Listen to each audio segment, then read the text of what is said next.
4 years, maybe 5, maybe 7. Strike no dey tell person sorry. But finally you graduate. Your parents wear their best lace. The local photographer charges you 1,000 per picture. You smile wide.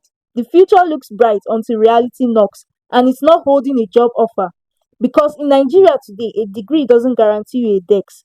Sometimes it gets you a delivery box, a wheelbarrow, or a POS machine. And the big question is, why? More and more Nigerian graduates are turning into what people call menial jobs. Jobs they weren't trained for. Jobs society once looked down on. Why? Because the system that gave them education didn't give them opportunities. Now, let's be clear. There is nothing wrong with honest hustle. Washing cars, delivering food, selling recharge cards. All work is dignity. But the real question isn't about dignity. It's about promise. What happened to the promise that if you go to school, you will succeed? Once upon a time in Nigeria, especially in the 60s and 70s, if you graduated, your future was secured. In fact, the Nigerian government would offer you a job before you finished final year. Graduates become civil servants, bankers, teachers, engineers. Some were even flown abroad to postgraduate training, all expenses paid. A degree was a ticket. But somewhere between oil booms, military regimes, structural adjustment programs, and population explosions, that ticket expired. Nigeria currently produces over 500,000 graduates every year. The Nigeria Bureau of Statistics say youth unemployment is around 33% and the underemployment even higher. Graduates are everywhere, but jobs?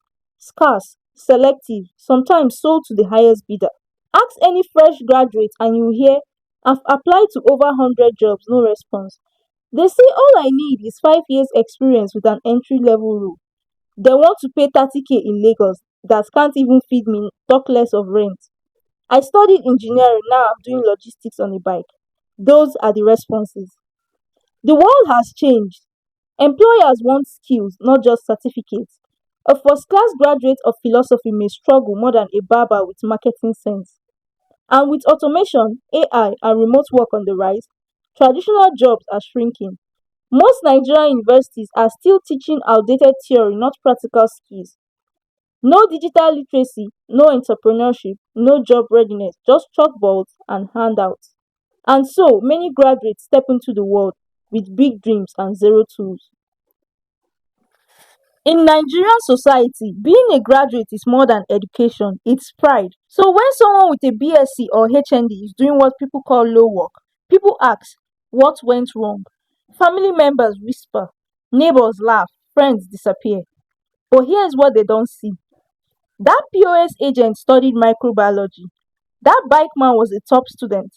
That fashion designer once dreamed of being a lawyer. They are not lazy. They are not failures.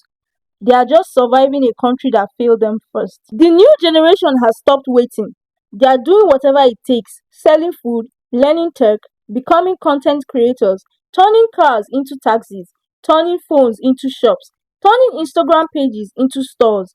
It's not always glamorous. It's not what they studied, but it puts food on the table, and for many, that's enough. Presently now in Nigeria, discover that people give work to people that they know. You give work to somebody that you know, or because you have connection, there's possibility you get a job easily. But when you don't have the connection in Nigeria, there's no work for you.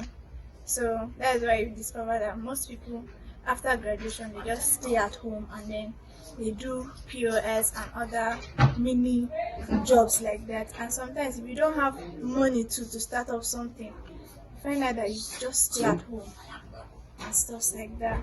We young girls, we don't want to use our hands to work because we believe on we have all these Yahoo boys that is normally ready to spend on girls. So they prefer to be doing runs, how do they call it? Runs to like sustain themselves and the rest of them.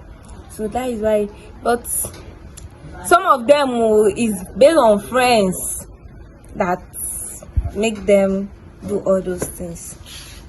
So, yes, a degree is no longer a golden ticket, but it's still a tool. And with the right mindset, the right skills, and a little luck, even a graduate selling puff puff today can become a CEO tomorrow. This is Nigeria. We hustle, we adapt, we move, because standing still isn't an option. Chisom Mogugu for Eagles 102.3 FM, Abuja.